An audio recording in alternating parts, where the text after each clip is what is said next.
El siguiente programa puede ser visto por mayores de 12 años en compañía de adultos responsables. No contiene escena de sexo ni violencia.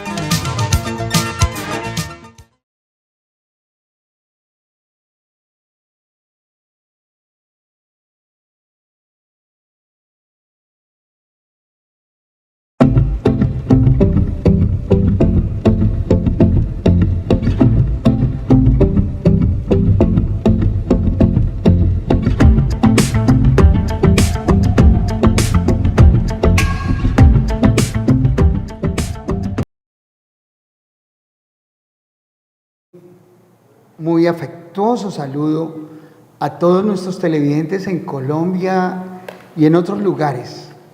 Hoy, con mucha alegría de presentarle un programa demasiado interesante. Hoy vamos a hablar de mente y ley. Vamos a hablar de las incidencias que tienen las patologías mentales y las consecuencias, la ley, la defensa de las personas que actúan bajo una de esas patologías, las implicaciones jurídicas, psicológicas que se dan después de conocer que una persona padece una patología de carácter mental o un trastorno límite de personalidad o cualquier estado mental que altere la voluntad del individuo, partiendo de la figura clave en nuestro Estado Social de Derecho, que es la dignidad humana. Hoy, nuevamente con nosotros, la neuropsicóloga doctora Jenny Patricia Orejuela Reyes.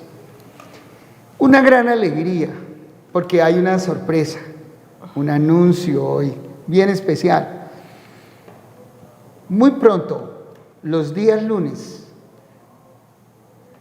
van a tener un programa fabuloso que tiene que ver con el tema del alma, de la mente y de la psiquis y las consecuencias legales. Se llama Catarsis y lo va a presentar, lo va a dirigir la doctora Jenny Patricia Orejuela. Y hoy esta compañera muy querida del equipo legal, porque todo esto es legal, vamos prácticamente a hacer la introducción de Catarsis. Total, pero también el tema que tenemos preparado, ¿no? Y el tema que hemos preparado para ustedes es de gran incidencia en la vida de las familias. Recuerden ustedes que cuando uno de los miembros de la familia se afecta toda la estructura familiar, la esencia misma de la sociedad, que es la célula familiar. Entonces fíjense que si hay una persona con trastorno límite de personalidad, afecta a la familia, afecta a los vecinos, se afecta a la sociedad. Hay irrupción dentro del campo penal o dentro del campo civil, del derecho de familia, del derecho laboral. ¿Por qué? Porque una persona puede ser afectada por el exceso de trabajo y caer en crisis. O tener un brote psicótico.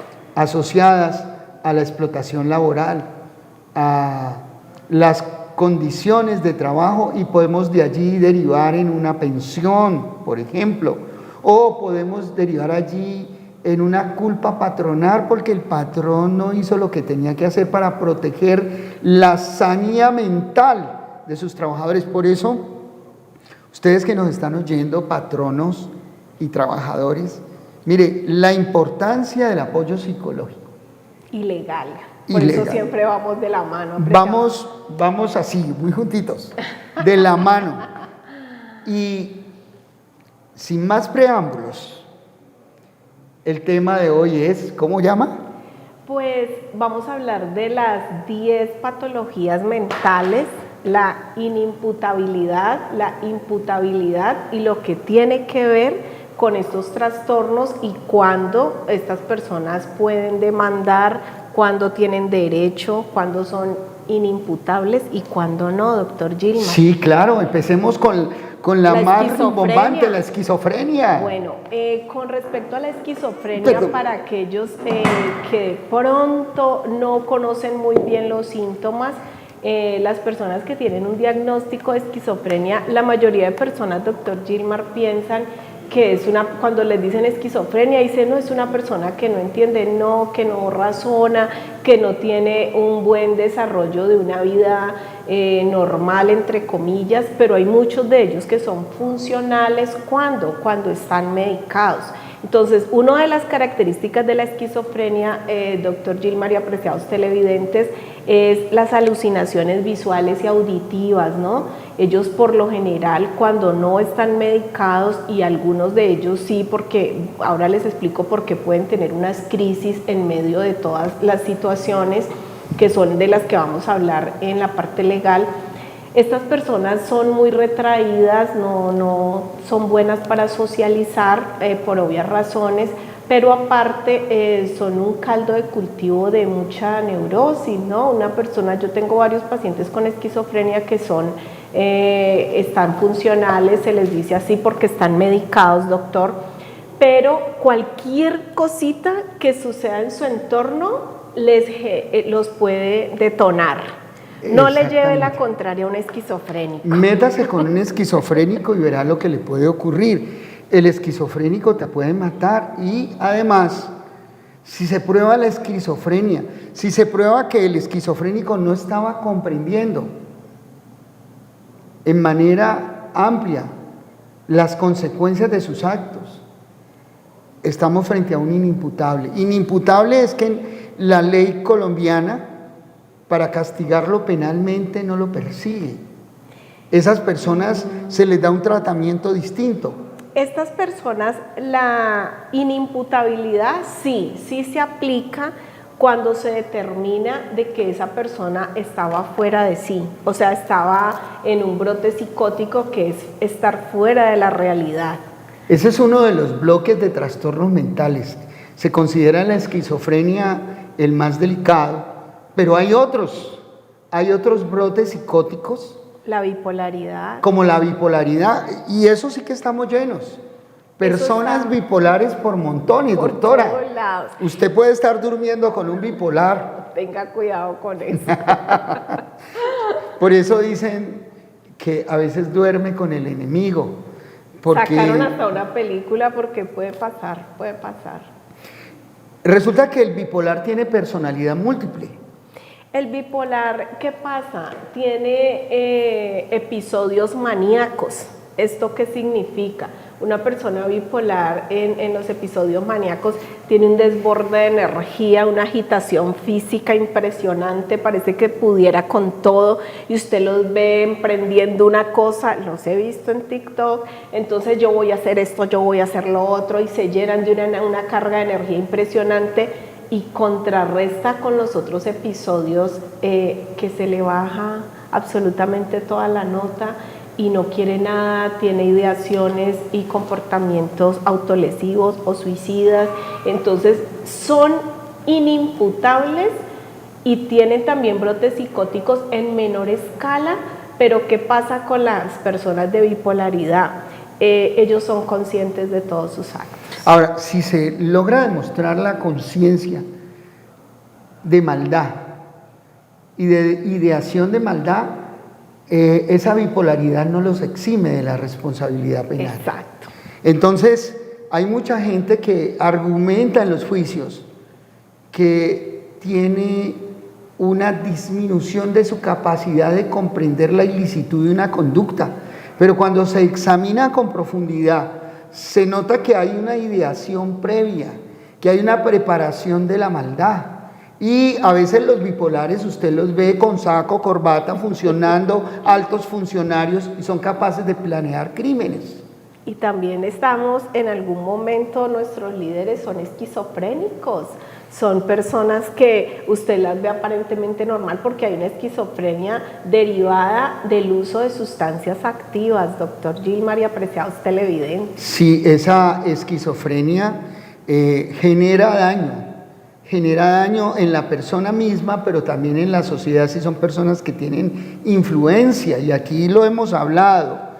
Entonces, fíjese que, estimados televidentes, hablar de esos brotes psicóticos, de esos bloques psicóticos incluyendo el de la esquizofrenia y el de la bipolaridad, nos deben colocar en la situación de examinar situaciones que se presentan a nuestro alrededor y darnos cuenta que una persona bipolar puede ser disminuida en su capacidad de razonamiento y de elaboración, pero también que esa persona puede estar en el otro extremo, tener capacidad de razonamiento, comprensión y elaboración.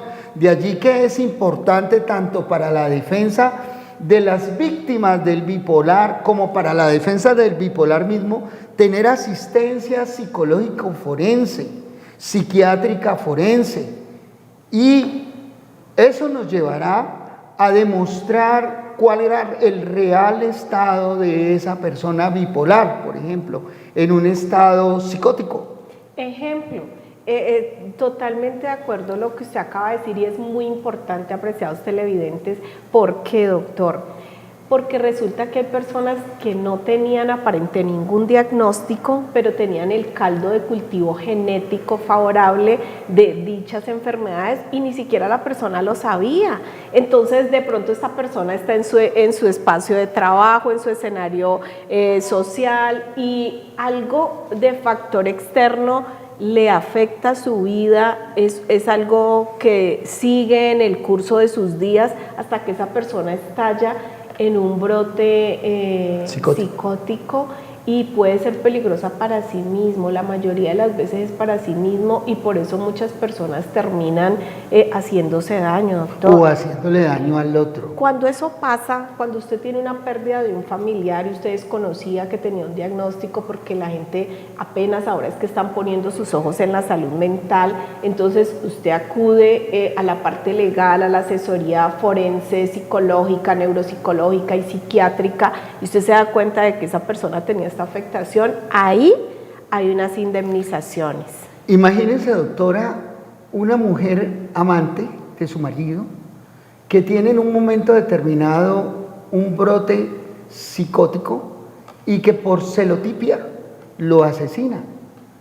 Y a esa persona la van a juzgar como si que fuera una persona totalmente normal, cuando esa persona amerita los estudios psiquiátricos y los estudios neuropsicológicos para determinar cuál era el verdadero grado de lesión en su mente. Porque es que cuando hablamos de patologías mentales, es enfermedades de la mente. Total. Y hay unas enseñas o reseñas de que Colombia es un país de enfermos mentales, es un país de familias desestructuradas, y la enfermedad mental empieza allí: hogares desestructurados, heridas no sanadas, duelos sin resolver, y daños psíquicos. Esos daños psíquicos se transfieren a veces de generación en generación. No podemos invalidar la carga genética, doctor. Y la carga genética misma, claro, más el entorno social, todo ello contribuye a comportamientos bipolares. Y entonces tenemos una persona bipolar que es capaz en un momento determinado de tener una presentación hermosa delante de la gente, pero en la cara anversa tener una opción de monstruo que se camufla o que es capaz de destruir y hacer mucho daño. Bueno, esa tiene que ver con las personalidades múltiples, que también es una disociación, pero es muy importante el diagnóstico oportuno, porque no vamos a estigmatizar a las personas que tengan estos diagnósticos, porque ellos son funcionales y pueden actuar de forma funcional en todos sus escenarios educativos, laborales, sociales y familiares, cuando tienen una supervisión continua por medio de su entidad de salud, o sea, en el área de salud mental. El detalle es cuando han sido vulnerados sus derechos y estas personas tienen unas reacciones obviamente muy diferentes a una persona que esté sana psicológicamente. Pero ahí también viene otra situación, doctor, que muchas personas caen en alguna de estos diagnósticos muchas veces por el acoso laboral, otras veces porque sufren de un daño sistémico o vulneración de sus derechos son vulnerados, tienen violencia intrafamiliar por su pareja, por su familia, por sus hermanos, a veces por sus suegros, bueno, diferentes situaciones, y esto puede desencadenar en algunos momentos en un episodio maníaco. Y fíjese que son muchísimos los casos de suicidio que hemos conocido nosotros. Y a veces uno dice, bueno, ¿por qué se suicidó? No, es que hay que indagar en el alma de la persona. Hace poco conocí el caso de una niña de 14 años que se suicida. Sí, me has contado. Y terrible eso. Es el fruto de la violencia intrafamiliar entre su papá y su mamá. Los dos violentos, los dos agresivos. En esos casos, lo recomendable es que se acuda a la terapia de ayuda psicológica. Y por supuesto, que se busque el remedio legal, porque ¿qué hace una familia? Sostener una familia que no puede vivir, una familia que se agrede, una familia que no coopera, una familia que no se ama, porque es que vivir con alguien que no te ama no es cosa fácil. Es duro y además genera una carga psíquica muy fuerte. El cortisol mantiene elevado todo el tiempo. Elevado. Eso genera un detrimento de tu bienestar. Fíjate salud. que salud. Fíjate que si tú estás con una persona que no te ama y esa persona duerme contigo, pero ni siquiera te quiere aceptar como pareja y te condiciona sus afectos a cosas que tú tienes que hacer para tener esos afectos. Eso lo vamos a hablar en el programa Catarsis. Fíjate que si eso ocurre, ¿qué le pasa a usted? Viene una disminución del autoconcepto, un malestar diario, una inconformidad contigo mismo, porque cuando la persona es rechazada, siente que es que la persona es ella misma, que no está a la altura de la otra persona. Entonces por eso se disminuye el autoestima, y por eso hay que entrar en un proceso psicológico. Y además viene la depresión. Esa es la tercera enfermedad, la depresión y la ansiedad. Y vamos a pasar a esa entonces. Porque mire, doctor Gilmar, y apreciados televidentes, si ustedes piensan que una persona depresiva no se puede tornar violenta, se equivocan. La depresión está llevando a muchas personas a tener unas posturas muy agresivas, porque es como decir, la gente ya no aguanta más. Entonces sienten que no son comprendidos. A la gente que está depresiva está muy vulnerable y por lo tanto se vuelven a la defensiva, ¿no? Esa depresión compulsiva reactiva profunda. Exacto. Fíjese que he conocido casos donde el depresivo compulsivo es capaz de matar hasta la mamá. Sí. Y hemos visto casos. Hemos visto casos, terribles. los hemos tenido muy cerca. Y entonces... Y rara vez son inimputables, rara vez. Y mire que ahí es donde tiene que venir una intervención psiquiátrica, forense, psicológica y neuropsicológica. En este caso es muy importante hacer un peritazgo adecuado, porque yo pienso que muchas de estas personas, en estos días me vi una película con una actriz buena, una morocha, pero es que se me olvida, no soy buena con los nombres, pero esta persona era aparentemente normal y entra en una fase psicótica, yo no sé cómo, desesperada, creo que se llama, y está en Netflix. A mí me gusta ver las películas de tipo psicológica y jurídica. Y jurídicas, me encantan las A mí dos. también. A mí me encantan. Esa que te dije la otra vez, que no sé si te la has visto, me encantó. Y miren, apreciados televidentes, ustedes deben saber bien el nombre de la actriz. Ella narra y personifica a una mujer sola, una madre en un hogar monoparental. Ella era la encargada de todo. La hija muere porque tenía un diagnóstico severo, no sé qué diagnóstico tenía, y la atendían muy mal en su institución médica. Era horrible, ella que la botaban de su casa por no pagar el arriendo, y entonces entra en una fase psicótica, se sale de la realidad y su hija muere, pero en la película aparentemente ella sigue actuando como si la niña estuviese viva. Luego va a cobrar su sueldo en el banco y termina atracando ese banco, pero por una situación. O sea, en ese Excelente caso película. es inimputable. Inimputable, exactamente. Ese caso es la inimputabilidad. Allí es donde debemos trabajar el equipo de mente, es decir, los neuropsicólogos, los psiquiatras y los abogados expertos en este tema, esa es la en esos radiografía, temas. esa Entonces, película. igualmente, mire, esto sirve para las víctimas, ese tipo de intervención, tanto para las víctimas como para los victimarios, que a veces son víctimas de un sistema. Claro que sí. Entonces, cuando entramos a la otra patología, que es la depresión y la ansiedad, tengo que decirles con mucha tristeza que Colombia es un país de deprimidos y ansiosos, por las crisis que existen, por la incertidumbre familiar, laboral, social. Hoy en día se han disparado los casos de ansiedad. Y en algunos empleos son tan, es que no sé cómo decirles, tan conchudos, que cuando están colocando su petición pues de empleado como un clasificado pues para determinado cargo, colocan dizque una persona que sea tolerante a la frustración y que trabaje bajo presión. Imagínense la monstruosidad. Allí ya nos están diciendo que van a acosar laboralmente. Y que es un trabajo, y que es un trabajo esclavista. Horrible. Que no tiene en cuenta la dignidad humana. Horrible. Que la dignidad humana, cuando se quebranta, es lo que genera la depresión y la ansiedad. Doctor, le voy a contar algo que me pasó. Cuénteme. Cuando estaba empezando mi carrera, todavía no tenía mucha experiencia como psicóloga.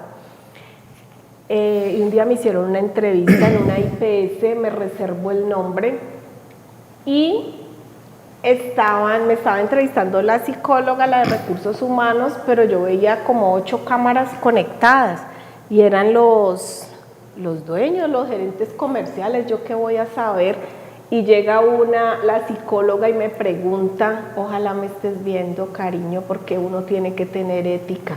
Así a uno le estén pagando un dinero, uno tiene que tener ética, y uno cuando es psicólogo, uno no puede dejarse manipular por su empleador. O sea, uno tiene que dejar la profesión en alto siempre. Cuando hacemos los peritazgos, el doctor Gilmar lo ha dicho, nosotros somos imparciales, le puede salir mal, o digo, no, esto no le va a servir porque usted tiene esta situación. Bueno, vuelvo al caso.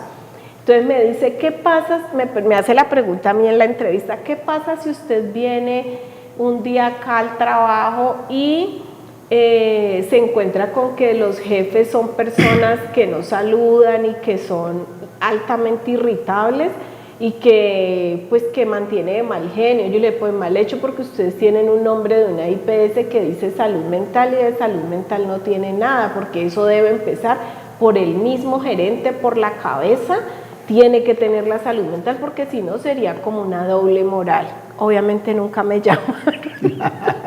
Y qué bueno, se los agradezco, porque ahora tengo muy buenos empleos y soy independiente el 80%, que me parece algo que Dios nos ha regalado. Sí, eso de la independencia. Total. De tener la posibilidad. Pero ¿cómo te parece esos patronos? Monstruoso, monstruoso. Y fíjense que esos son los que generan la depresión y la ansiedad. Exacto. Y las enfermedades mentales en sus trabajadores. Exacto. Y entonces, como estamos hablando de eso, ojo, porque si usted tiene depresión y ansiedad generada por el acoso laboral, por la violencia al interior de las instalaciones del trabajo, por el abuso, por el esclavismo laboral, usted puede alegar una culpa patronal si usted es diagnosticado con una de estas enfermedades que le genere una pérdida de capacidad laboral. Total. Miren la importancia de lo que estamos hablando, estimados televidentes. Y resulta que si hay una culpa patronal en esa depresión, en esa ansiedad profunda y compulsiva que usted tenga, que le haya sido diagnosticada, usted lo que tiene que hacer es acompañarse del equipo de sanidad mental para que lo diagnostique. Y esas enfermedades son incapacitantes, porque una persona con depresión usted no le ve la mano quebrada, ni la pierna quebrada, ni que no pueda caminar. esas personas no pueden hacer nada porque Vean. tienen temor de todo. Y tienen una disminución motora. Algunos papás que tienen hijos adolescentes con depresión, que se los he diagnosticado durante las consultas, me dicen, ese jovencito es un perezoso, se la pasa ahí acostado, eso camina así, oigan, ay, que duerme más de 12 horas. Esto que les acabo de decir, todas esas son señales de depresión, son síntomas depresivos. Entonces, ojo, ustedes mamás, papás que me están viendo, si ustedes ven que su hijo reúne más de estas 3 condiciones, hay que llevarlo para activar la ruta por salud mental inmediatamente. Usted no sabe este chico por qué situación depresiva. Imagínense que a veces juzgamos mal, a veces juzgamos al hijo, ve que tan perezoso. Míralo, tiene depresión. Uno mismo, doctor, usted un día que se sienta agotado, diga, y me quiero quedar aquí, ya llevo aquí una semana, es que lo está invadiendo la ansiedad y la depresión. Total.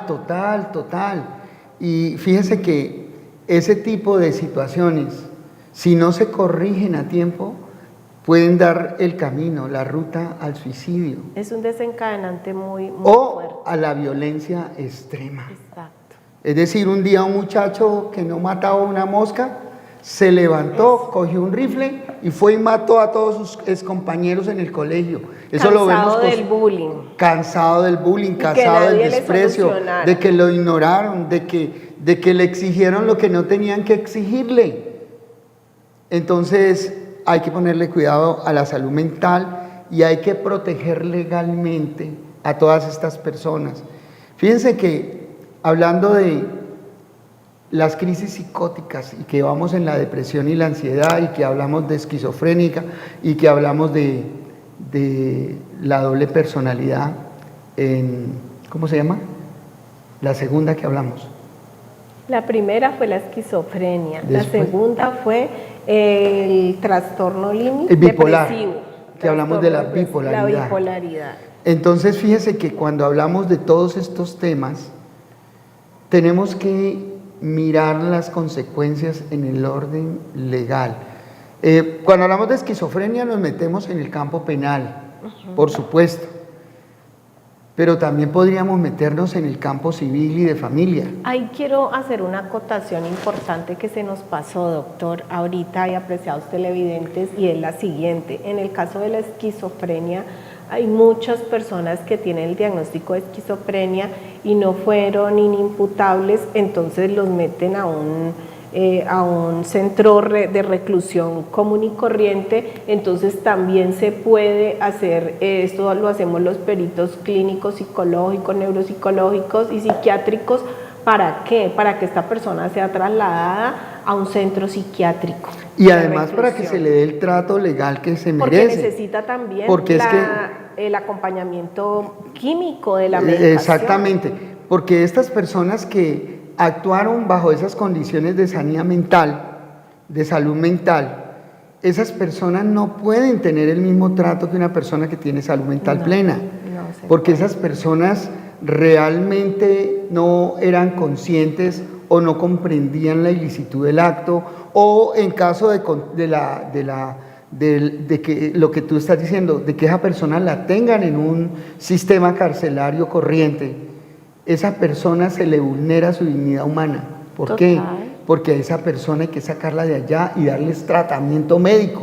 Va a estar bajo medidas de seguridad para protegerlo a él mismo y a la sociedad de los ataques de la esquizofrenia. ¿Cuántas personas se han suicidado? Pero si esa persona recibe la recuperación y la rehabilitación mental, vuelve a la sociedad, es decir, que se le da el trato que corresponde a su dignidad humana. Exactamente. Porque lo que se castiga, oigan bien, es lo que hay en la voluntad, lo que hay en la comprensión, lo que hay en la determinación del ser, bajo una conciencia clara, es decir, aquella persona que premedita el crimen, aquella persona que elabora un crímenes se llama, el camino criminal, como esa juez de la República, oigan bien, del departamento del Tolima, que tenía un ataque de celos.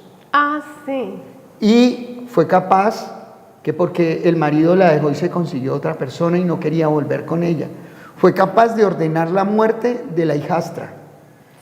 Tenaz. Fue capaz de ordenar la muerte de la compañera nueva, que le llaman amante. Psicopatía, ¿no? Entonces fíjense que siendo una juez de la República, fue capaz de contratar unos sicarios y involucrarse en ese camino de la maldad. Ahí está en la cárcel, con los sicarios, que los sicarios la delataron.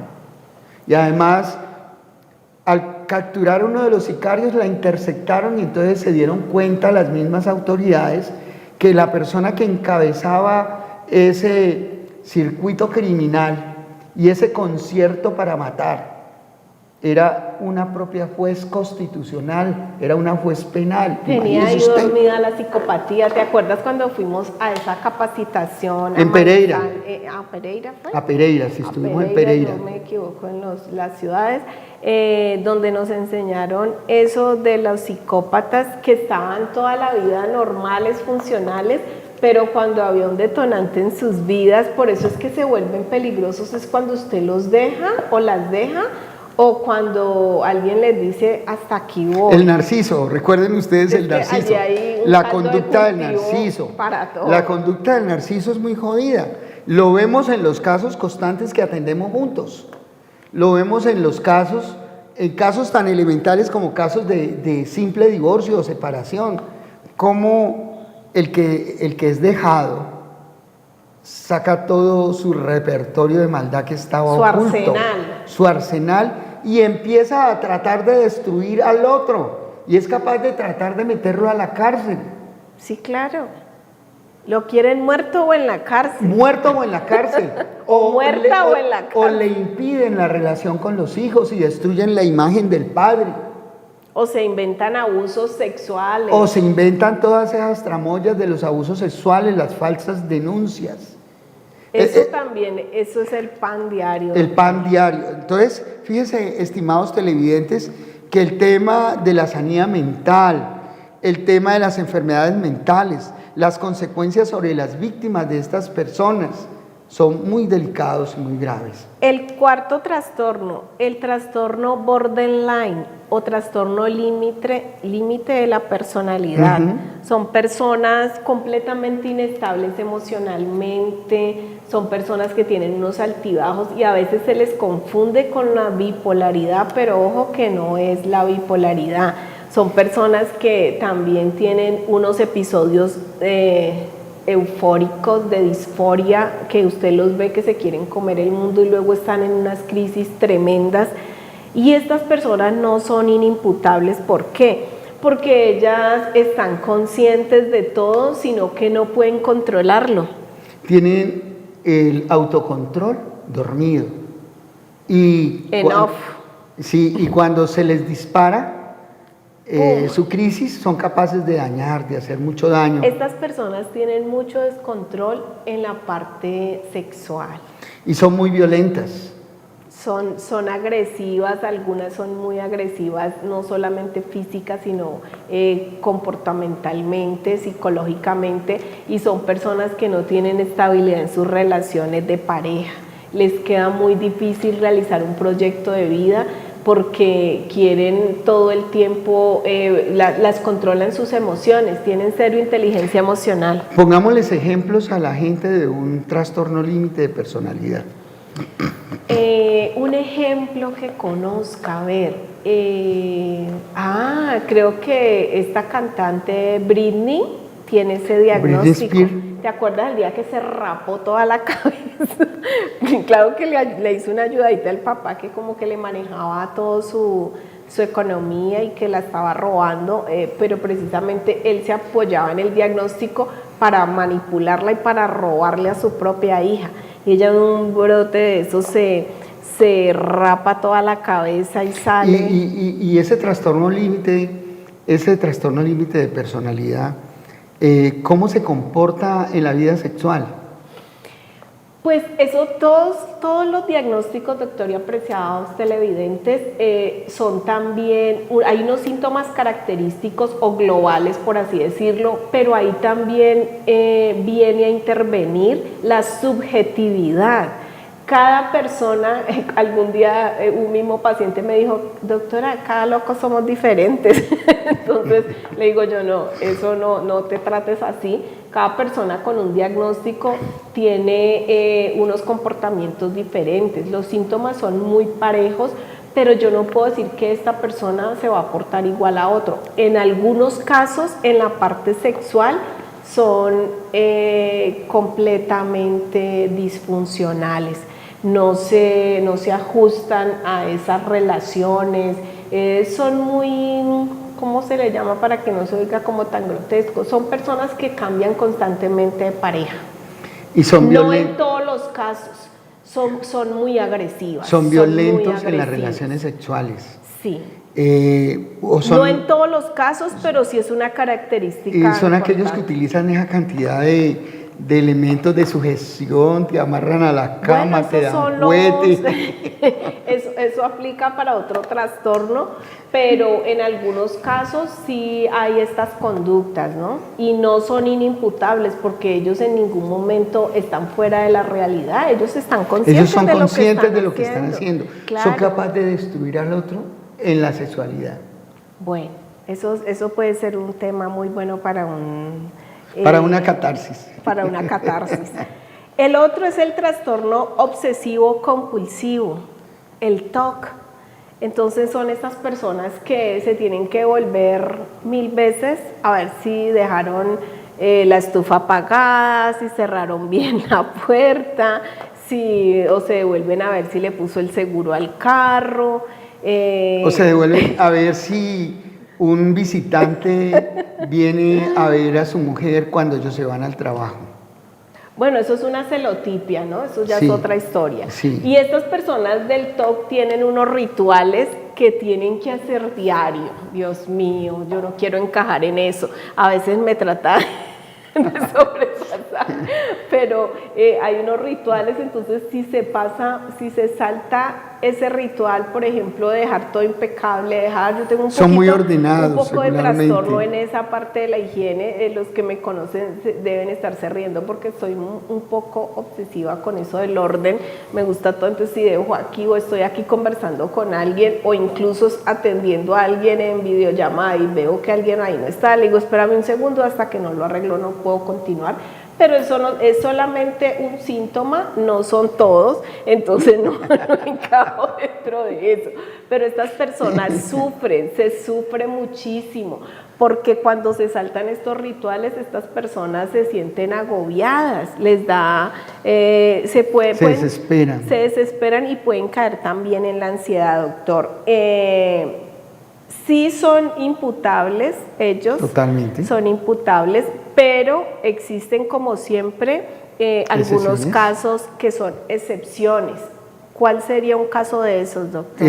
Resulta que si se da un caso como el que está relatando y la persona puede caer en un estado tal de terror, de miedo, de desesperación y de angustia, al punto que su psiquis se desborda y en ese desborde desarrolla por temor alguna conducta de tipo criminal, se podría con el apoyo forense, de la psicología forense, de la psiquiatría forense, decirle al juez que disminuya la imputabilidad de esa persona, porque esa persona tuvo nublado por un instante su entender. Regularmente no cabría esa exoneración absoluta, porque de todas maneras la persona tiene comprensión de lo que está haciendo, y no que en medio del agobio, la angustia.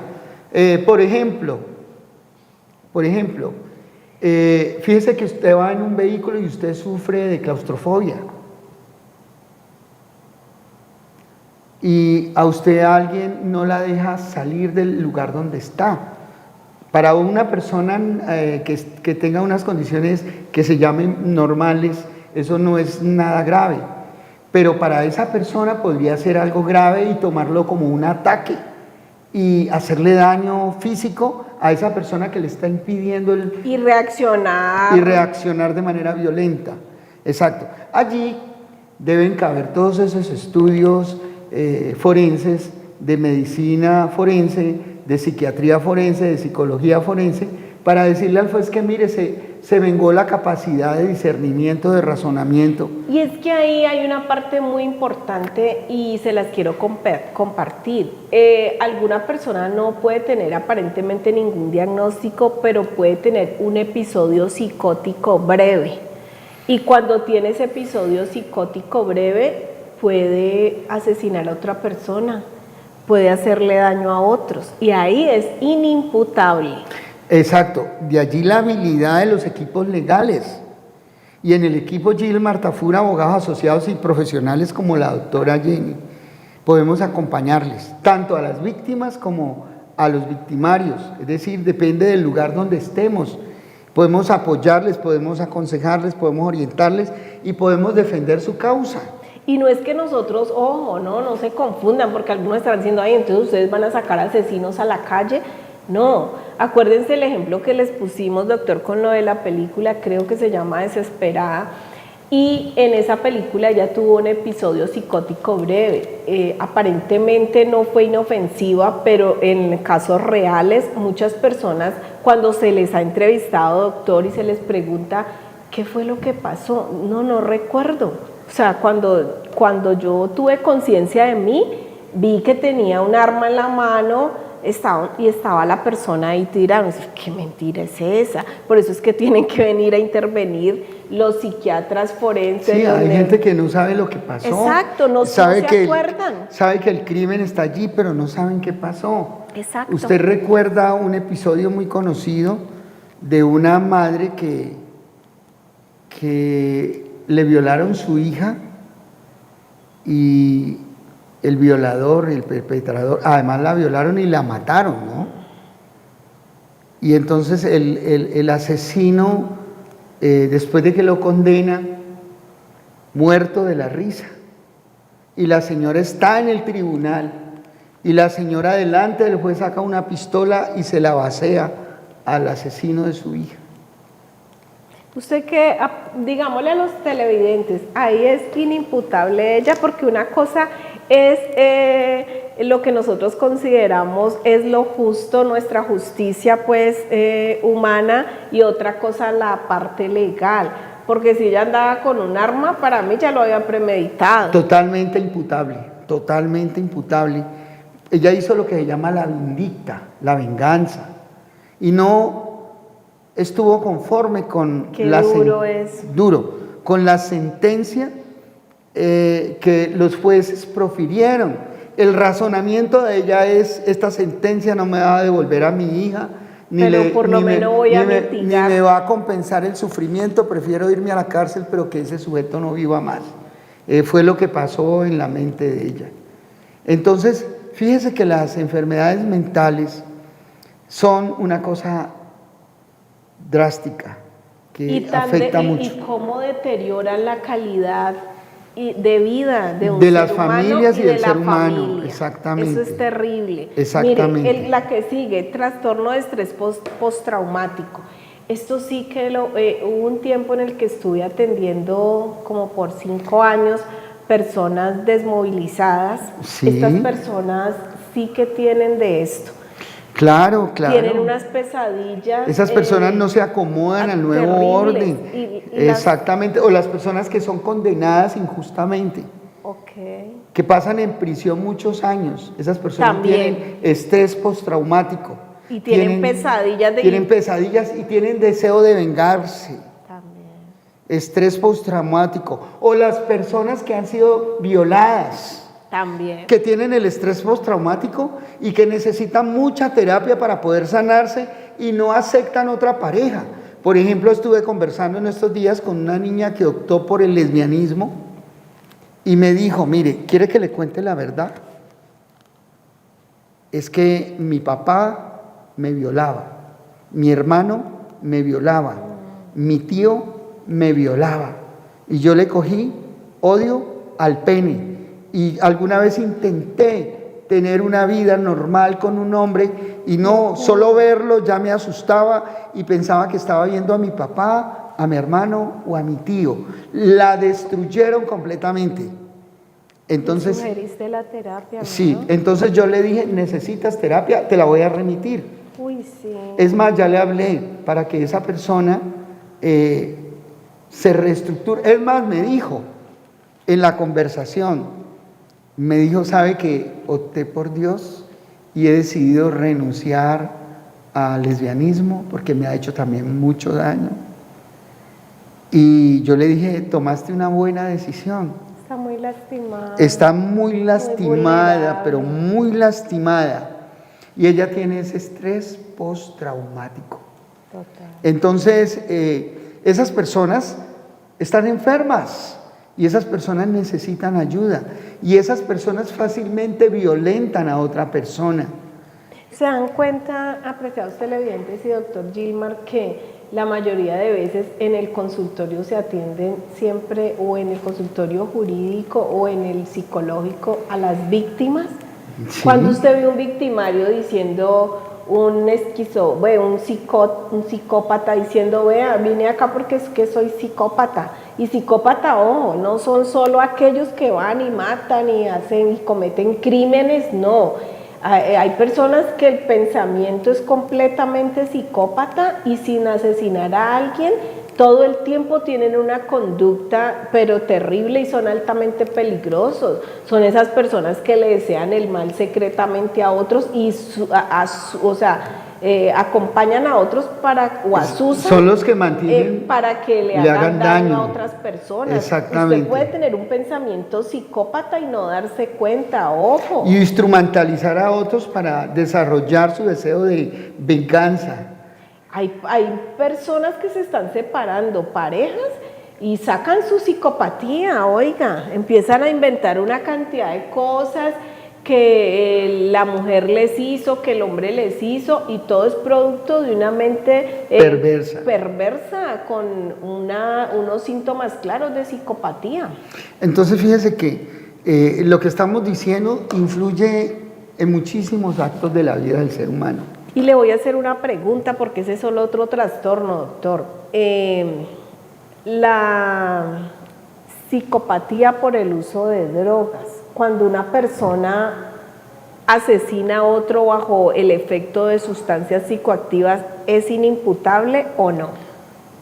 Podría dar dos respuestas, dependiendo a quién se represente.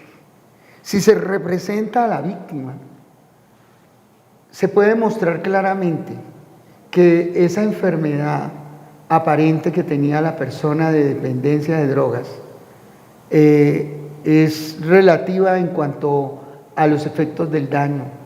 ¿Por qué? Porque esa persona se drogó para matar. Así sea drogadicto, los drogadictos no todo el tiempo están drogados.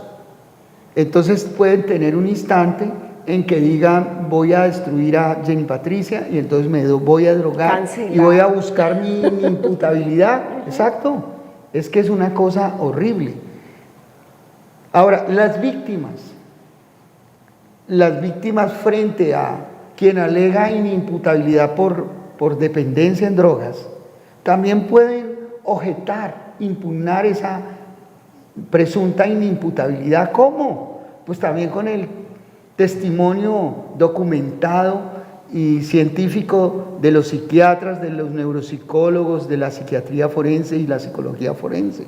Yo tuve un caso de esos, doctor Gilmar, y apreciados televidentes. Yo estuve dando unos talleres algún tiempo en el centro de reclusión Valle de Lili y ahí conocí un chico, ya no está con nosotros en esta vida, en este mundo, y tenía escasos 15 años y era un sicario, completamente un sicario, y estaba ahí recluido esperando una condena para cuando cumpliera su mayoría de edad pasar al centro de reclusión de Villanueva. Y este chico asesinó a un abogado en un hurto, y los abogados estaban tratando de mostrar que él era inimputable porque estaba bajo los efectos de las drogas, pero yo daba los talleres, yo en ese momento no estaba haciendo ningún perito forense ni nada de eso, estaba acompañándolos, dándoles charlas de justicia restaurativa, y yo le dije a ese chico, tú no eres inimputable, porque si él se fue a robar, ¿cuál era tu modus operandi? Y entonces él todos los días se tenía que drogar. ¿Por qué? Porque cuando no estaba drogado era un chico común y corriente, aparentemente vulnerable, hablaba de cosas triviales, de las cosas que hablan los chicos, pero él sabía que cuando iba a hacer eso necesitaba sentir como el estímulo. Sí, un estímulo de violencia, porque él me dijo en alguna de las charlas, yo cuando salí a hacer eso voy dispuesto a que me maten o a matar. Era y para eso se drogaba. Para eso se drogaba. Era imputable, completamente. Claro, completamente buscando imputable. La imputabilidad. Lo que pasa es que le daba el tratamiento de adolescente. Ahí en ese caso. Por eso en estos momentos hay una fuerte puja en el Congreso de la República por cambiar la ley en torno a la responsabilidad de los adolescentes. Imagínese usted que los adolescentes están siendo instrumentalizados por las bandas criminales precisamente por el tema de la mediación o la poca punibilidad para este tipo de personas que delinquen. Entonces, dinero. Claro, los instrumentalizan. Entonces es una cosa terrible. Como el que hizo el atentado contra Miguel Uribe. Exactamente, ese muchachito de 14 años, que parecía de 20, 25, gigantesco.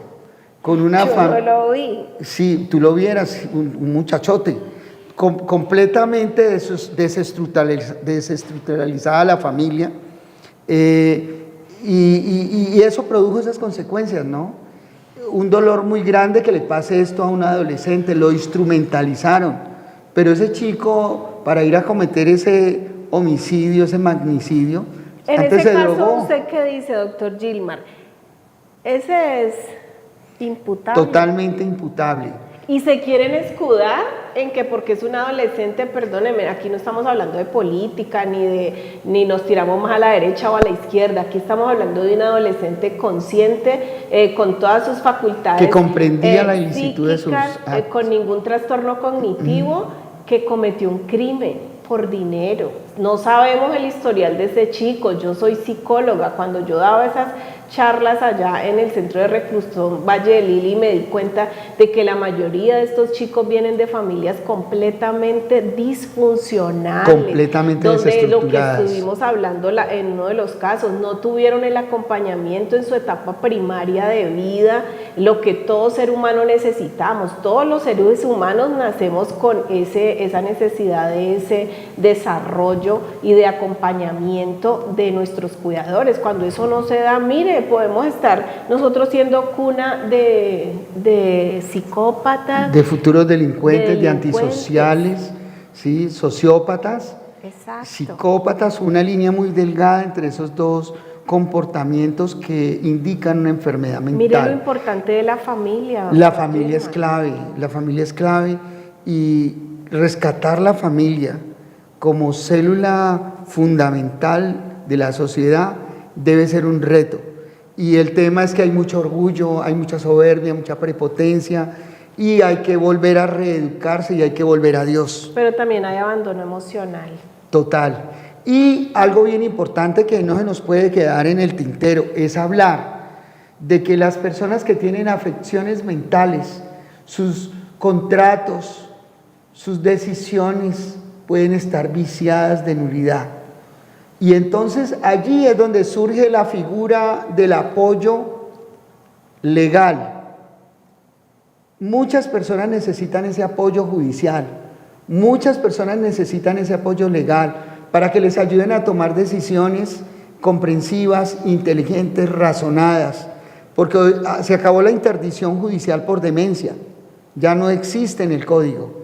Entonces salió o nació la figura del apoyo judicial, precisamente para ayudarle a las personas que tienen alguna capacidad disminuida, para que tomen decisiones razonadas, consecuentes, lógicas, y que sus derechos no sean vulnerados. Entonces, es que la falta de salud mental también es una incapacidad. exactamente, entonces para eso está la figura del apoyo judicial y ustedes necesitan hacerlo en muchas ocasiones para que apoyen a sus tíos, a sus papás, a sus hermanos que tienen alguna disminución en su capacidad mental. Hoy hemos hablado de mente y ley. Por favor, las dos, mente y ley, deben ir unidas para que los negocios se salven, para que la dignidad humana navegue por los intersticios de la vida digna Y del bienestar. y del bienestar, y la situación de que una persona tenga que ser apoyada judicialmente para que sus actos sean válidos. El Señor los bendiga y los guarde. Recuerden ustedes, esta es Justicia para Todos y les anunciamos un nuevo programa donde voy a acompañar a la doctora Jenny, se llama Catarsis, con un estilo bien especial, y seguimos con Justicia para Todos.